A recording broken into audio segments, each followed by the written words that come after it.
Tsara moa zany sakafo. Ya, pare izy. Pare, okey. Akoatran'ny mamanay za tsy matoky satria ny fiainana fitaka ny fity lasa judge. Nyresaka lofo tsy mavoky volan'ny marazoky ny vola lasa drug. Lasa mivona ny sandrikely. Alors bonjour à tous les amis, j'espère que vous allez bien. Alors ça fait un moment que moi j'ai pas fait d'interview, mais là cette semaine je me suis dit non, vas-y, je vais appeler mon poteau Ratsla ici présent. Donc bonjour Ratsla. Salut Anova, ça fait plaisir d'être là avec toi, discuter. Faire le kutuntoun. Faire le kutuntoun et tout, et vas-y. Hein. Ouais, ça fait un moment que je voulais faire une interview avec Ratsla. On s'est vu au Makwa Festival, et là je pense que c'est le moment d'être ensemble, de discuter musique toujours. Hein. Ok. Ouais. Donc Ratsla, est-ce que tu peux nous retracer brièvement un peu ton parcours, qui tu es, ton histoire en fait? Atao comme teny gasy moa zany le parti igny Ratsla nanomboka tamin'ny 2013 zany nanomboka tafiditra tagnaty la mozika zany. Fa à la base za passionné tamina audiovisuel. De c'est un pote qui m'a fait rentrer dedans zany ingamo zany amizao lasa photographe. Big shout out à Dylan Kabano. Dylan Kabano agnisan'ny photographe mahay de ingana napiditra anahy tagnatin'le audiovisuel zany satria zay ami d'enfance kunga. D'accord. Nanomboka 2011. Parce qu'il vient de Moramanga aussi, de Moramanga. Ava Moramanga izy de nanomboka 2011 zany zay sy le reny no niaraka moa zany mpinamana. De c'est lui qui m'a passé les logiciels, tutos, Santarnia. Dès quand j'étais avec lui, j'apprenais des trucs. Dès quand j'étais solo de mon côté aussi, c'est Dylan qui m'a enregistré Volouane. Les Rino, j'ai enregistré un Irak Volouane. Ouais, c'était en 2014. J'étais passionné par l'audiovisuel, ni direct agnatin'ny tontolon'ny rap zany. De raha ohatra hoe misaoty kely za hoe ino natonga an'le hoe côté artistique ny Ratsla karahan'izao izy amin'izao. Ny originako moa zany papako Betsimisaraka avy Tamatavy, mamako avy Fenerive-Est. De presque isan-taogna zany za mivezivezy magnano vacances, mandeha fête des morts, magnano vacances, grandes vacances. Misy fotoagna magnano Pâques à Fenerive na Tamatavy. De tagny zany découvrir an'le trap gas pour la première fois. D'accord. Mandeha Fenerive si. Mandeha Fenerive Tamatavy. Tamatavy tegna nafantarako le trap à l'époque ny BMMG.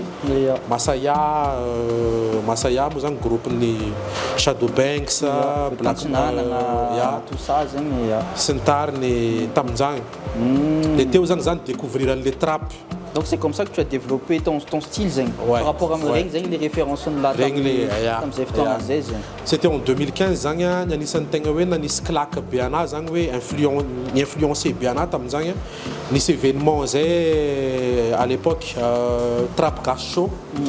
Trap Gas Show tamin'ny 2015 tagny de nagnano cypher zany zareo. Misy rappeur be da be pagnano trap, rappeur pagnano trap. Igny le mila préciser.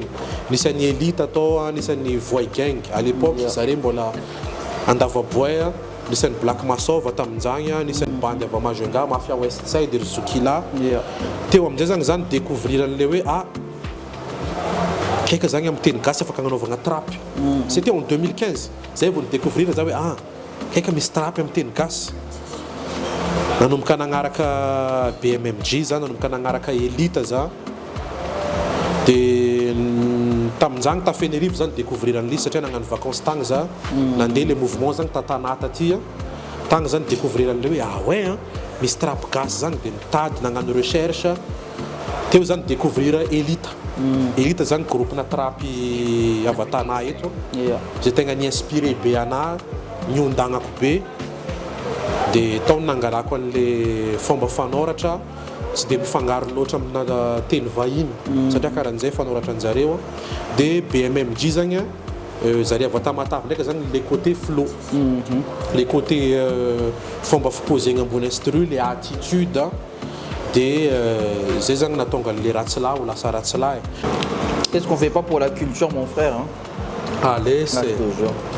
Du coup, Ratsla, c'est quoi les difficultés Zen, que tu as rencontrées dans les processus à nos volants jusqu'à nos os, les risques diab. Maintenant, une difficulté à Tamzan et volant indien les soins beauté en les productions les musiques ko amna ol parce que ça font un solo tam chambre acteur entre 2016 2015 2017 zanya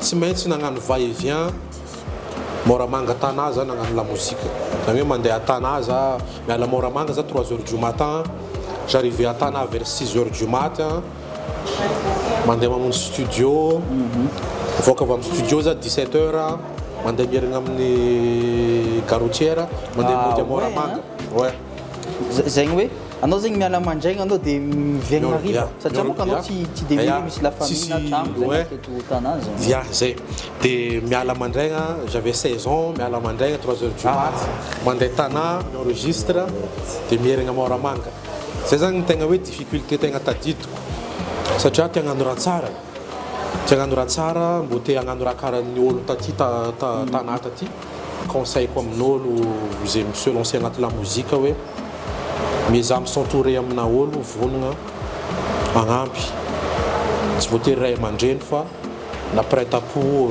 na namagna satria la musique io raha tokony atao en équipe tu vois tokony misy partage autour de la musique zany de nana zany tegna hoe difficulté tamina tam'le fotoagna zany s'isoler za raika nagnano la musique ko tantragno igny tegna difficulté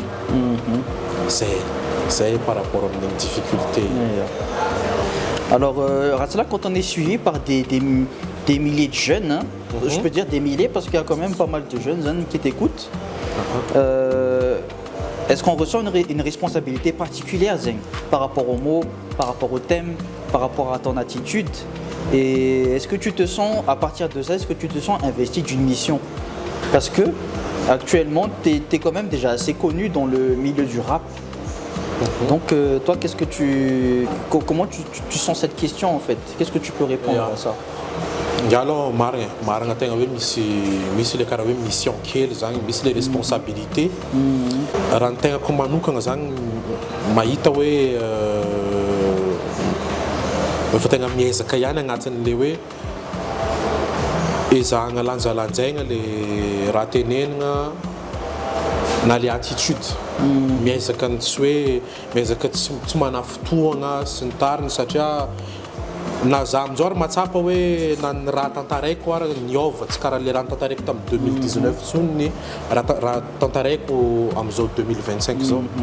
Mais est-ce que tu penses que justement les côtés non tangibles nous, les côtés plus ou moins artistiques, c'est notamment les côtés plus ou moins fougueux Tamzan.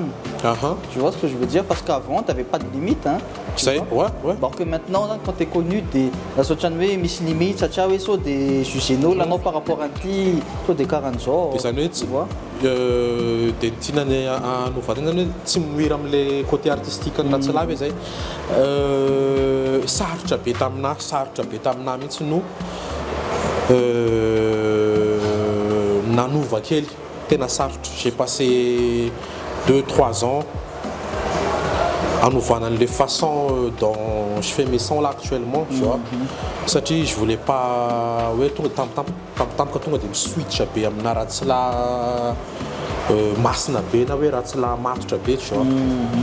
J'ai passé vraiment 2 ans, 3 ans travailler. Là actuellement, je pense que efa hitako ny fanaovana anazy tsy mametraka limite fa le olona piano anazy tsy tonga saina hoe misy limite le izy. Ouais, je vois, ouais. Raha ohatra zany hoe mihaino zao ohatra hoe ny façon fanaovako ego trip taloha sy ny fanaovako ego trip amin'izao efa tsy mitovy tsony. Là zao récemment j'ai sorti dans 3 stems raha ohatra hoe ampitoviana ina azo lazaina hoe son ego trip azo lazaina hoe banger kely eto raha ampitoviana amina son somary banger nataoko à l'époque ohatra hoe diamondra tout des fans pas capé. Le Don't Trust Them, ça parle plus, ça pointe un peu du doigt. Ça va te mettre resaka fivavahana eto ohatra lasa business ohatra ny resaka bandy kely teo voatsikaritra dia manao foana ça parle de ça dia nefa azo lazaina hoe ego trip izy satria misy pic kely mandeha kely amin'ny ops sy ohatr'izany ohatra da dia tsisy le ops fa diamondako to dia direct mitovy le zavatra tantaraina fa hafa mihitsy ny fomba fitantarana anazy dia je pense hoe tsy dia hitan'le mpanaraka loatra zay changement zay fa za tena matsapa hoe j'essaye vraiment de peser mes mots et tout am'izao. D'accord. Et quel est ton regard sur l'évolution actuelle du rap à Madagascar en 2025 jusqu'à 2025 hein. Ouais, et qu'est-ce qui selon toi fonctionne bien ou qu'est-ce qui fonctionne pas en fait? On attend les milieux. Oui, on attend les milieux. Rap, ça tient là, on attend le domaine rap, manque de l'autre, si on a les sujets, on attend les thématiques. Yazan, ça va être quoi? Ça va être quoi? L'évolution. Sur le côté, oui, une marque, une entreprise, manomboka matoky an'le rap am'izao satria j'ai des potes qui manomboka hoe misy collaboration amina grande entreprise et tout misy namana manomboka sponsorisé na entreprise et tout tu vois et je trouve ça cool et je trouve ça aussi oui, man m'écoute tous les artistes, les cultures, tu vois. Récemment, on a vu playlist by Orange. Ça faut oui, l'événement. Ouais, juste ça faut l'événement playlist by Orange. Ça fait plaisir, ma yitanlise, ouais, Miss Marque, Miss entreprise, man confiance en les rap. Aranisa tena mahafinaritra zay. Anisan'ny mampivoatra an'le izy koa. Ny zavatra dommage kely fotsiny zany dans le rap, il manque de structure. Malgré le fait oui, Miss Média, mais nous actifs comme toi, Capsil, etc. et tout. Désolé d'avoir cité la concurrence et tout. Non, mais on calme, ouais, on est ensemble. On est ensemble, Capsil, Capsil, SO. Des Renum Lai. Le fait oui, les structures les structures en acré audiovisuel par exemple pousser artistes ary n'anisany tena blème mahatonga les rap mbola tsy raisin'ny mozika hafa au sérieux c'est le fait que c'est structure mihitsy anatin'le rap. Pourtant on est maintenant le rap je vois que ça a beaucoup d'influence amin'ny tanora sy ny olon-dehibe. Zange mahita concert zany ange misy public ange le izy. Arma ngeza be le izy, tu vois ce que je veux dire. Ouais. Misy public le izy. Misy public le izy fa nindro kely fotsiny nindro kely fotsiny koa ny public anatin'le rap malaina kely ividy. Malaina kely ividy ohatra hoe mividy album ohatra hoe mandeha mihaino sur Spotify. Zay ny dommage kely. Fa io ngera ohatra hoe mihaino sur Spotify ny public rap dia tsisy dikany manangana structure anatin'ny rap tsisy dikany amin'ny olona qui rêve de vivre de sa passion no vivre du rap tu vois. Ary ny amo zany nofinofiko zavatra mba tiako hita indray andro any c'est de voir des métiers ils se créent autour de rap tu vois, des photographes rap, graphistes rap qui fait juste des pochettes d'albums, pochettes d'un son et tout, tu vois. Des responsables juridiques autour d'un rap, tu vois. J'ai des contrats en rappeur et tout, tu vois. Ça va toujours ça. Des labels, ils sont par-ci par-là. Mais je pense que ça se fait petit à petit parce que si on fait une petite chronologie un peu de Daop, de Kutsanament et de toutes ces structures, tu vois quand même qu'il y a eu un grand bond. Parce que c'est la New Generation aussi qui a poussé ça, malgré qu'il y ait des petits clashs, etc. de génération. Mais je pense qu'on a tous appris des grands avant d'être ce qu'on est aujourd'hui, tu vois. Donc je trouve qu'il y a tout ce côté-là où il y a eu un grand bond et je trouve que ça commence petit à petit, je trouve. Hein. C'est vrai. Ça commence comme puis après, ça va les rap par manque de structure. De là, un rappeur, l'esprit de la création en séminaire, c'est résidence artistique. Ça, c'est dommage. Ça veut dire que structure, les possibilités de payer il y a comme là, ça va création. Tu tout des équipé. Équipe.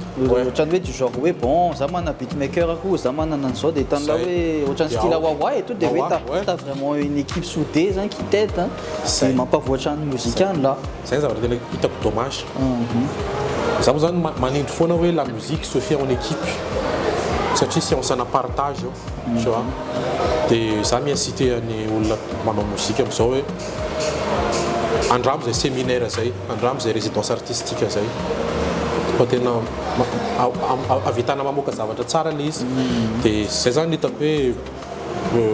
si on parle d'évolution, les rap et tanana, c'est ça va misser autour des rap. Ouais. Est-ce que toi tu penses que le rapcast joue suffisamment son rôle de miroir critique de la société, hein, ou au contraire tu penses qu'il s'autocensure? Ça nous il manque de fond, tu vois. Mais dès par rapport à les sujets, oui, les femmes malades, et là, des matawachan, les sujets sensibles, hein. Ouais. Oui, maintenant, on peut toujours parler de ce topic, oui, de l'abrutisation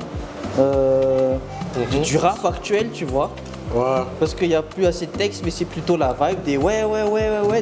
C'est ce que je veux dire, que ça nécessite un peu une réflexion aussi, cette question. Ça, personnellement, je trouve que le rap a toujours été cette musique-là avec laquelle on pouvait dénoncer, tu vois. Même en 2025, voilà, ça il faut analyser, il y a ton tic. Fans, ça va être quel fou, ouais. Une génération en aïe, génération en aïe, nous on a ça plutôt tout qui aime les sacs à banger à coucou, tu vois.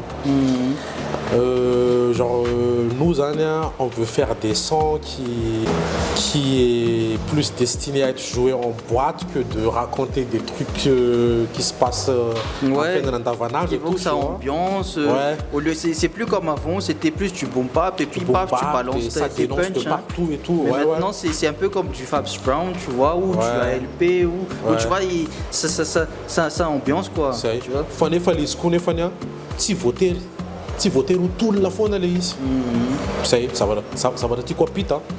Si voter tout la faune, les rap, ça veut dire si voter dénoncer faune. À force de dénoncer mec, là ça naïla artiste là ça à top c'était à Bukatsun, tu vois. Et les pédapènes ça va se dénoncer naïe toi. Si on travaille bien, en 2025, la PDP, un rappeur, mais ça comme dénonce, entre guillemets, esprit critique à travers ce qu'il propose. Militants, la PDP, citer une foutue ALP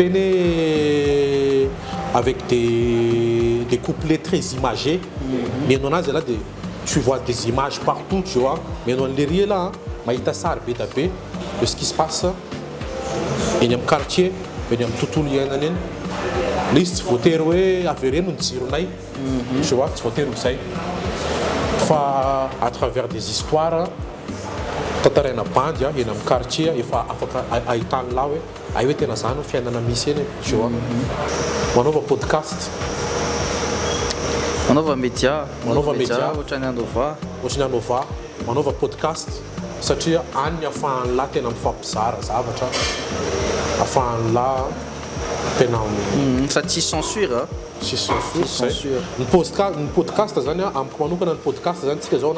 la digitalisation et tout ce qui est réseaux sociaux et tout, surconsommation en contenu, un podcast un contenu recherché à consommer actuellement en 2025, que ce soit à Madagascar ou dans le monde. Ça nous est, il a une analyse, ça presque centre d'intérêt mis le podcast, tu vois. Une entreprise met le podcast, hein. Mais que demain tu peux vendre tes services de technicien pendant podcast sur LinkedIn, tu vois. Là, une entreprise met le podcast, un rap gas met le podcast, un football met le podcast. C'est-à-dire dans le football aussi, il y a des trucs à dénoncer, hein, surtout le football malgache, tu vois. Il y a beaucoup, en fait, c'était tout un univers en fait. Ça. Parce que comme nous, ça va plutôt se focus sur la musique. C'est un petit quoi. C'est un petit là. Ça, t'en as tout le monde de la musique. Et je me suis dit, bon, moi je vais prendre la responsabilité de faire de la musique, tu vois. Mais il y a beaucoup de domaines où tu peux encore rentrer. C'est pour ça que je suis tenu Famanine. Et là, tu m'en as vidéo, tu m'en as concept art, face à le comme ça, on a une musique. Point. Na oui, j'ai mais tu mon concept c'est plaisir. Faut se faire en général, c'est même si ça les musiques là-dessus. Et face à imite ça l'émission et c'est les responsabilités aux les artistes. Ouais. Là ils ont une discussion ça. J'aime bien. Mettez. Comment tu vois l'avenir du rap Kassi et quel rôle les artistes comme toi, Zani, peuvent-ils jouer pour promouvoir la scène locale, pour la faire monter à la scène internationale, hein? Parce qu'on peut dire que les artistes malgaches maintenant sont quand même assez... commencent à être reconnus au niveau international. Mais là, on parle surtout du level rap. Du rap. Moi personnellement, Zania, j'aimerais à venir ici. Je vais plus me focus sur l'avenir à court terme, genre l'année prochaine et dans les 5 prochaines années. Personnellement, là on va commencer à entrer dans la troisième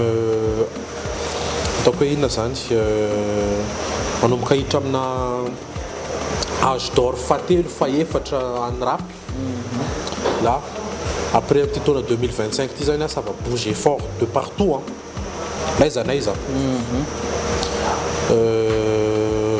Que ce soit Tamatav et tout, hein, ça va bouger. Ça va être. Et là, d'ici peu aussi, hein, je sais pas, peut-être en 2026, il y aura des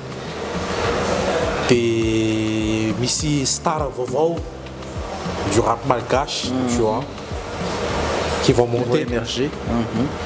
Qui vont monter, mais c'est pas les autres des coupes et ça s'entend dans la salle. Natsuni, c'est un votiage. Quando un cammiere di... Tu con tu che lava e là un cammiere di rentiera di Renzo, tu vois. Fabs Bronze. Renzo, d'ici un an et demi, Renzo star ni star ni rap, tête d'affiche en rap, là tu commences à les voir. Un peu partout, tac. Ça met 8 têtes d'affiche pour vous en rap. Ce qui est bien, parce que moi personnellement, en tant que consommateur en arabe, dans mon cas, les Okela les mêmes têtes, ils ont mis top. Les Okela les mêmes têtes, ça ils ont mis ça nous je défends toujours ma génération et toi, après 1 an, 2 ans, il y aura des nouvelles têtes qui vont apparaître, qui vont être les stars de demain. C'est ça, sur le côté, exporter les rap à l'international. J'aimerais tellement voir des artistes Cassia, Spoteria, d'ajuster qui est d'un côté artistique. Certes, tu rajoutes un peu de mlaï, tu rajoutes un peu de waterway, tu rajoutes un peu de watsa afin de l'âme de Chelsea. je trouve que on n'est pas obligé d'un peu mal cachiser le rap, tu vois. D'accord. Ça arrive, t'es dans la ligne. Pas tomber dans la malgachisation du beat, mais pas des textes. Ça, c'est une autre discussion aussi. Ouais. Les beats, c'est bien tu es mal gâché. Enfin, je pense qu'on n'est pas obligé de passer par cette option-là. C'est-à-dire,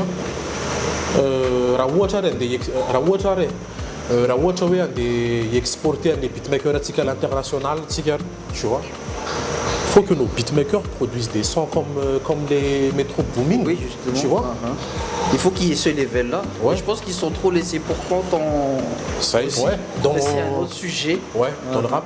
Tu vois, Zoa, Nena, Zoa. Là, actuellement, je forme un duo avec Ryan Anthony, beatmaker, producteur qui gère tous mes sons, qui gère l'instru. Et moi, je lui dis, mec, ne fais jamais de trucs, hein. Sauce un peu casse-casse et tout. Non, reste comme ça. Fais des sons très américains, très français et tout, tu vois. Ouais. Comme ça, c'est facile pour toi de t'exporter. Mandéari.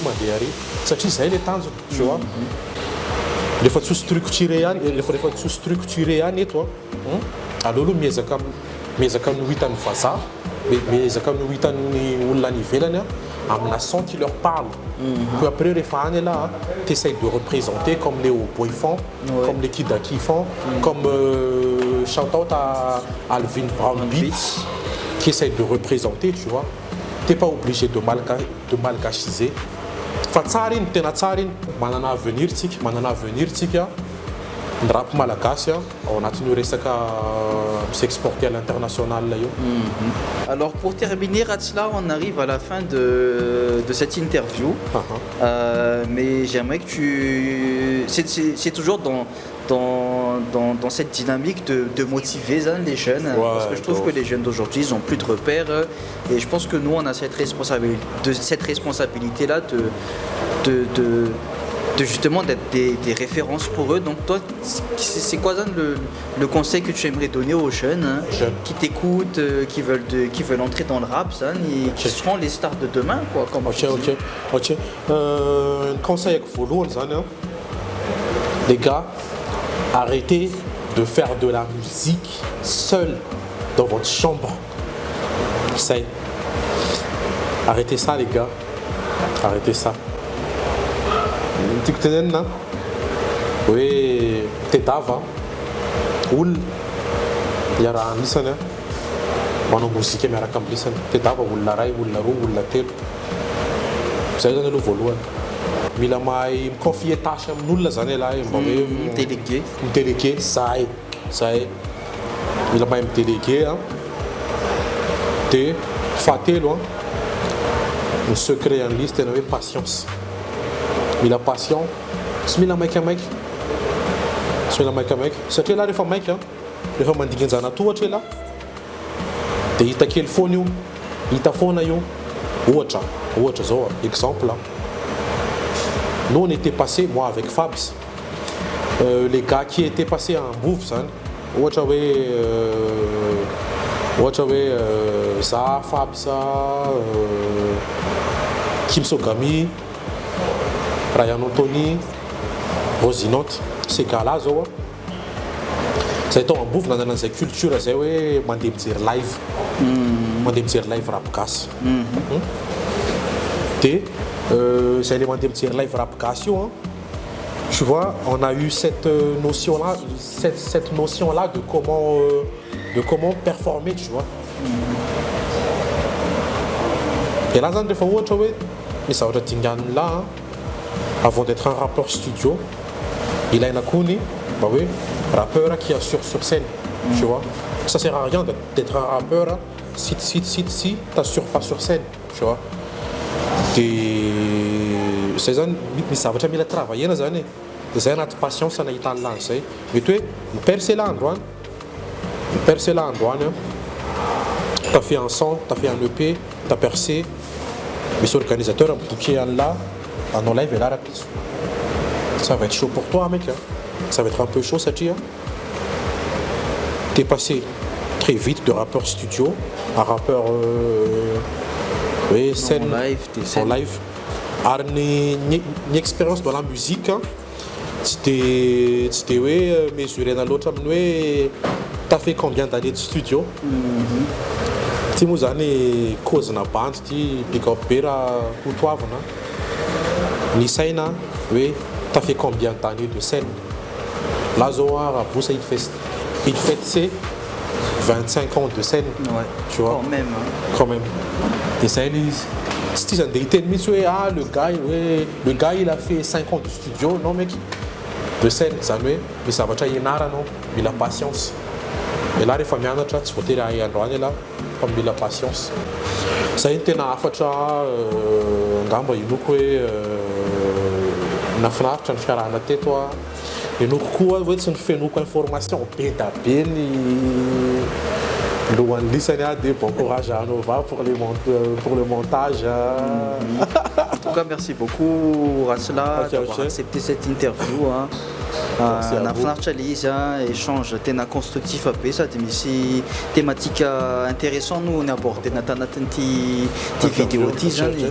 En tout cas, c'était vraiment sympa et ma mère n'a pas nous la panaraka antsika mouzan Anova si Ratsla.